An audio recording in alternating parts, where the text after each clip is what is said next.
રાઠોડ ભચાઉ તાલુકા પંચાયત સભ્ય અને અનુસૂચિત જાતિ સીટ ઉપરથી જીતેલા સભ્ય. આજે ભચાઉ તાલુકા પંચાયત મધ્યે સામાન્ય સભા હતી અને એમાં કારોબારી સમિતિ અને ન્યાય સમિતિની વરણી કરવામાં આવી અને ભચાઉ તાલુકા પંચાયતના મોટાભાગના સભ્યો હાજર હતા. મહિલાઓની ગેરહાજરી હતી અમુક ટકા, પરંતુ સભ્યો તમામ હાજર હતા. હવે અહીંયાથી જે સમિતિ બનાવવામાં આવી એના જે નામનું વાંચન કર્યું જ્યારે તાલુકા પંચાયતના અમારા મુખ્ય અધિકારી ટીડીઓ સાહેબે, ત્યારે સામાજિક ન્યાય સમિતિ અને કારોબારી સમિતિ, તો કારોબારી સમિતિ સમજી શકાય, પરંતુ સામાજિક ન્યાય સમિતિનું જ્યારે ગઠન કરવામાં આવતું હોય અને તાલુકા પંચાયતના ચૂંટાયેલા સદસ્યો અનુસૂચિત જાતિના 2, એક હું અને એક ગીતાબેન, અને બીજા એક મહિલા સદસ્ય છે અનુસૂચિત જનજાતિના ભીલ સદસ્ય, તો આ 3 સદસ્યો તો સામાજિક ન્યાય સમિતિની અંદર હોવા જ જોઈએ. આપણે જાણીએ છીએ, કારણ કે કાયદાની જોગવાઈ છે, બંધારણની જોગવાઈ છે.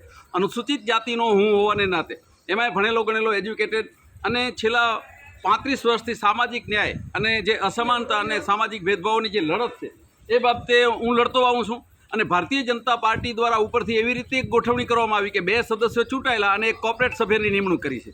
કાયદાથી બિલકુલ વિરુદ્ધ. ભારતીય જનતા પાર્ટી અનુસૂચિત જાતિને કોઈ પણ સંજોગોમાં ન્યાય ન મળે અને અનુસૂચિત જાતિ ઉપર અત્યાચારો થતા રહે, અનુસૂચિત જાતિ પોતાના લાભથી વંચિત રહે, સરકાર દ્વારા મળતી યોજનાઓથી વંચિત રહે, આવા પૂર્વ ઇરાદાથી ભારતીય જનતા પાર્ટી દ્વારા જે સભ્યમાં મને બાદ કરવામાં આવ્યો છે, તાલુકા પંચાયતનો ચૂંટાયેલો સદસ્ય હોવા છતાં, મેઘવાળ મનજીભાઈ રવાભાઈ મારું નામ હોવા છતાં, જાણતા હોવા છતાં, જાણી જોઈ અને માત્ર એટલા માટે મને બાદ કરવામાં આવ્યો છે કે હું સામાજિક ન્યાયની લડતમાં ક્યાંક દલિતોને પડખે ઊભો રહી જાઉં અને દલિતોને ન્યાય અપાવવા, સામાજિક ન્યાય અપાવવા માટે પ્રયત્ન ન કરું, એટલા માટે મને સામાજિક ન્યાય સમિતિની કમિટીમાંથી પણ બાદ કરવામાં આવ્યો છે.